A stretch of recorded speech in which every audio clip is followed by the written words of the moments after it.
really, the way that game played out, it really didn't surprise me. I've been, I have great respect for Coach. He does a good job. He's old school. And I knew that we were looking at a mirror image, when it comes to what we want both of our programs to be about: toughness, discipline, sound, fundamental football. And I have watched them for 3 years be in just some of the most down and out situations, and I tip my hat to Coach Fitzgerald just because I got great respect for him, and I knew that they weren't going away, and I knew that one of the things that we've been talking about defensively, we played so well.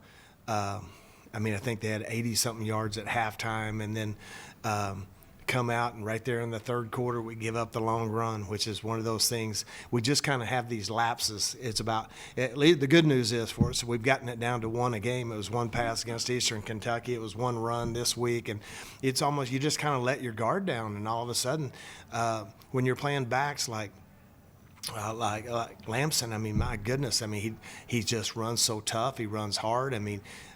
He is man, you play him and you just have so much respect for the way that he plays the game. He runs and he plays very, very hard, runs tough, got great balance, and I knew when he got in the open that it was going to be, and I knew from that very point right there, this game is going to the end. When it went 21-10, and then, man, they just seemed to make plays at the most opportune time, and they did that, and you got to give them credit.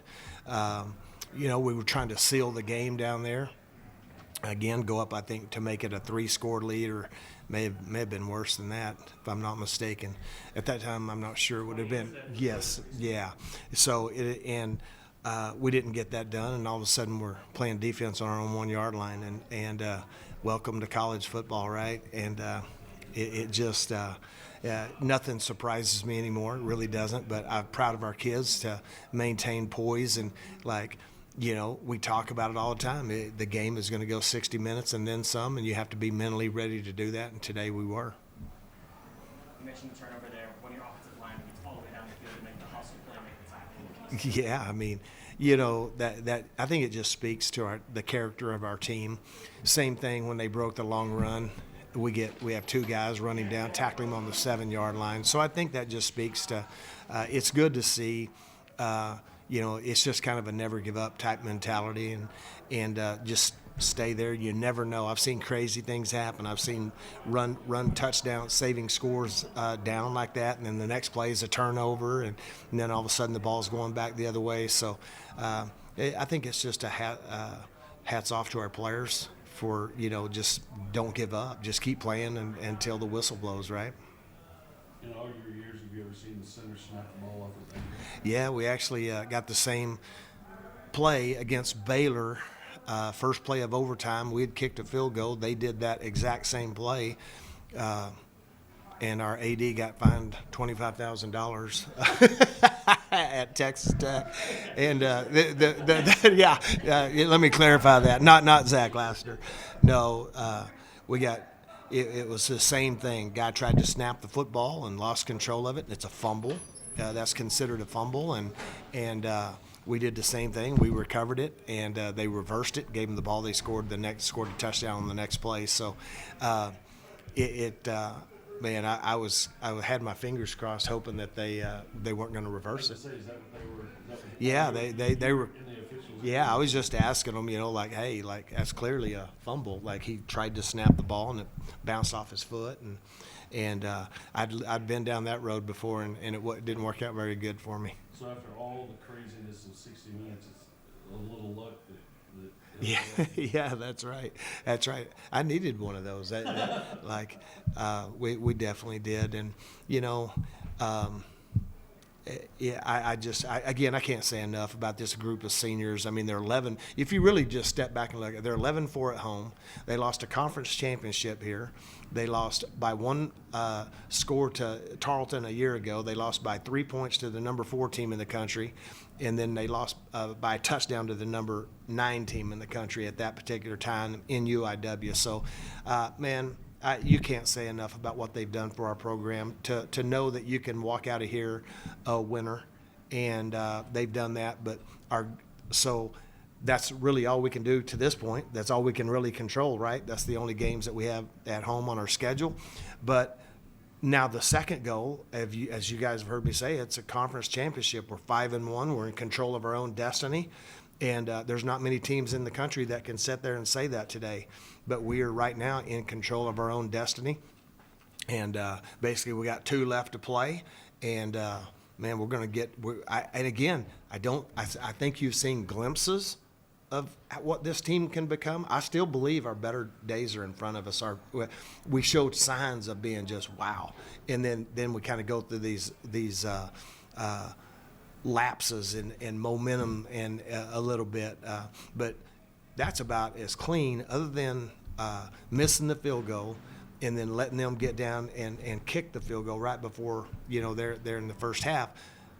It was pretty clean football game. So we're showing signs against Eastern Kentucky, Central Arkansas, and then today at Southern Utah in the first half. We're showing signs of what we can become, and we're just going to keep working and keep. Again, I truly believe our better days are in front of us. You've mentioned every year you want to go undefeated at home, going 4-1 this year, and a really close game against Idaho is that one loss. What can you say to that? Yeah, I mean, I think again, it's just kids buying into what your expectations that you set for them, and we still have talked about leaving our legacy on ACU football. We started all the way back in February, and we're talking about the 1950 team. They were referred to as the Singing Christians. Went to undefeated 11-0 team. And then you go to 73 and 77, and then you work your way through the Chris Thompson era. We have great respect for the men who came before us, and we're just trying to build upon that legacy. And I showed them a video, or not a video, a PowerPoint with our purple jersey, and hey, here you're going to leave this better than you found it. But more importantly, okay, we want to make sure that we leave the man inside the jersey better than what we found it, and that's ultimately our purpose. Dub Stalker from the 73 team spoke to our team last night, and he talked about that, and it's the ACU difference, right? It's more than just winning football games, and it's about, I just want those 20 young men who leave this football program to leave here better than what we found them. Dave Knox was back from injury this week. What was his impact on the running game today? Yeah, I mean, you see like there's a couple of defensive backs that come up to tackle him and they just bounce off of him. He's so tough and balanced, and I love that grit that he brings to our offense and when we need tough yards, that's where at the end I know I could have kicked a field goal and made it a 6-point game, but I was like, look, you know what?